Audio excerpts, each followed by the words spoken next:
Hi boys and girls, it's Shane. This is about to become an incredible countertop over at my friend Casey's house. It's just 2 pieces of particle board, cost him like 30 bucks, but it's going to be amazing. Just check it out. So many times we think it's going to cost us thousands and thousands of dollars to do a kitchen remodel. You're about to see this one completely transformed for less than $300 total. We'll do the epoxy live. You're going to notice that this is 2 layers thick. We just cut it in half and double layered it up. This will be where the sink cutout goes. We'll be using some Titebond 1 and this brush just to spread the glue around. Just backward and just set it onto the sawhorses like that. Okay. Now, we're just going to pour a bunch of glue on here, particularly on the front edge. We need to make sure that is absolutely bonded.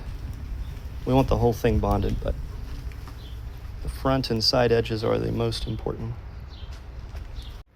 And we're just going to spread the glue around with the brush. When you set them together, a little glue may come out the sides. That's not going to be a problem for us. You'll see why in just a second. Now we're going to use some trim screws, and we're going to go in at a little bit of an angle around just to hold it all together while the glue cures. Now some clamps on the front and the back edge. That's going to make some more glue come out. No big deal at all. So now we've covered the kitchen in plastic on all the parts that matter. We're going to cut out the sinkhole using a jigsaw. We're going to treat this front edge using some epoxy sculpt. Now we've made a sinkhole. That's a hole for a sink, not something that happens in Florida when there's too much rain. Now we're going to get rid of all the dust.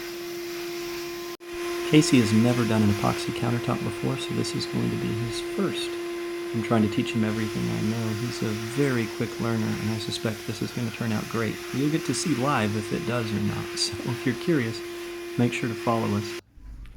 Ah, that's not level at all. Everything needs to be level before we start. This is the secret. Let me turn it around. Epoxy sculpt. So we're going to use a whole bunch of this to do a front edge and also to fix the little screw holes. Comes in 2 parts. So what we want to do is get an equal part of part A and an equal part of part B.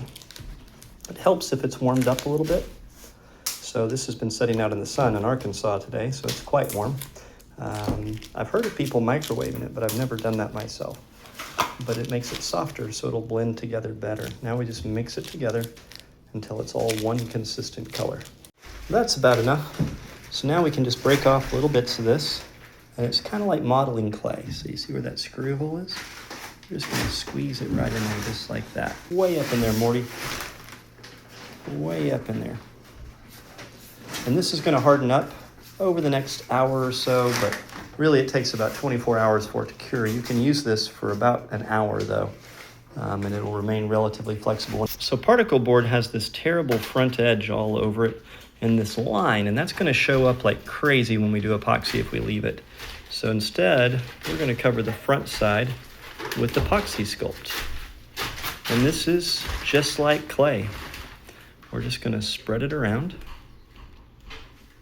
and it's going to become amazing. So we just keep spreading it down the edge.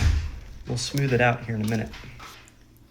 We're going to use the water and the foam brush to moisten the front edge, which is going to soften this and make it more flexible. We'll just come back with a scraper here. This is just a taping knife. That's going to give us something that's got a relatively flat edge that we can use. The edge nice and smooth.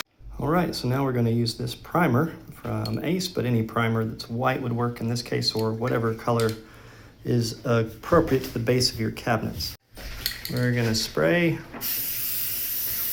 and just get a nice covering, especially on the front edge. It's going to be really important we cover the front edge. If you want to come back and join us here in a little while, we're going to continue this countertop live. So come back in a few minutes.